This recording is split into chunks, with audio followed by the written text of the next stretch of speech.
Okay na. Yan, good day. Ito yung order nyo sa Flash. Tank G. Tank G, Bird. Check lang natin.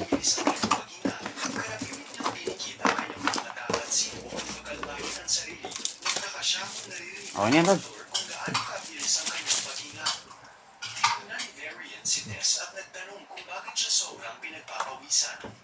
Sagot naman ni Arthur, baka nananaginip siya ng masama habang pinagmamasdan niya ito. At napagtanto ni Arthur na ang pag-aalala ko kay Tessia ay tiyak na iba kaysa sa nararamdaman ko para sa kahit sino pa. Pero ang pinakamabuting magagawa ko ngayon ay protektahan siya. Tuner. Magiging mabuti para sa kanya ang isang protective artifact. Live mode. Pagkatapos ng lahat, nakakapagpakalma sa akin ang malamang parehong may Phoenix pendant si Ellie at Inay. Naisip niyang dapat niyang Yan, all right. si Ellie. Ngayon, babalitin lang natin. Yung naka-jowel niya, binubol lang. Protektahan ang kanyang kapatid. Kasi ano, labong lang tawag na rin eh. Labong lang. Ay, ganun pala. Sarap pala yung pinabluto. Sakaling kailangan Gulo mo, boy. Ganun lang pala yun. protektahan ang buhay ni Ellie, siguradong kaya rin makita ko yung sige Sama niya charger tsaka 3.5mm aux cable. yung madilim na ekspresyon si Arthur sa mukha niya. I-review din namin yung previous. Arthur na hindi niya alam Okay pa. isip nito. Patitik ah. Mas mabuti ng tigilan niya. Walang gumagawa nun. Maya-maya, Balutin lang natin. Wait lang. Wala pa lang ano. Arian at Tess naging pagkakates ng makita ko ito. Kaya agad siyang pumapunta ito at niyakap ito. Samantala, tingin si Arthur kasi kung nasaan sila. Lumapit ang ama ni Tess kay Arthur at sinabing nakakatuwang nakita siya. Balutin lang natin yan.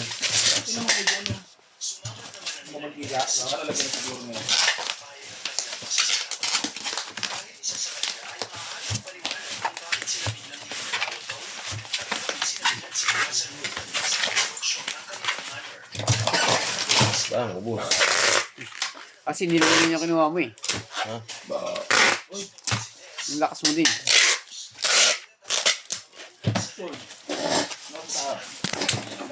Habang tinuturuan niya si Tess, Bakit na natin? nasobrahan siya sa excitement nang subukan nila ang ng bilis ng kanyang pagsasabay. Iba yun. Grabe yun.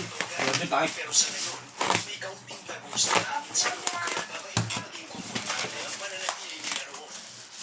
Biro man ni Arian, hindi nilang hindi nabibisita. Kaya na rin ang pagkakataon. Nangali ka na ba? Hindi naman. Matagal pa nga pagka sa Infinix eh. 10 minuto yung video. Video? Pagka 10 yung ano mo, todas ka na. 1 oras may higit. Ang ganyan ka lang oh. Tuloy yung video.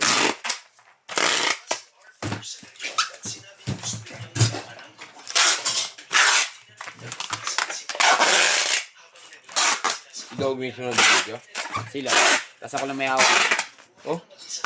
Ang ganyan ko. Yung kanila naka second stand. Yung sa akin hindi, hawak ko lang. Sa mga patibong at depensa nito.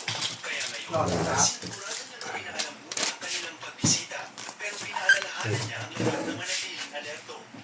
Samantala, nagsimulang mahuli ng pagkain si Sylvie. Nakakita siya ng isang daga at hinabol ito. Kay Magsiyan, kaya ako yan. Mula sa kanyang bibig ang nagpapasal dito. Masaya niyang kinagat Picture na natin. Alright, maraming salamat. sa paglalakad kasama ang grupo. Okay na. Ayun na. Okay yung tagabalit nyo. Yan. Hey.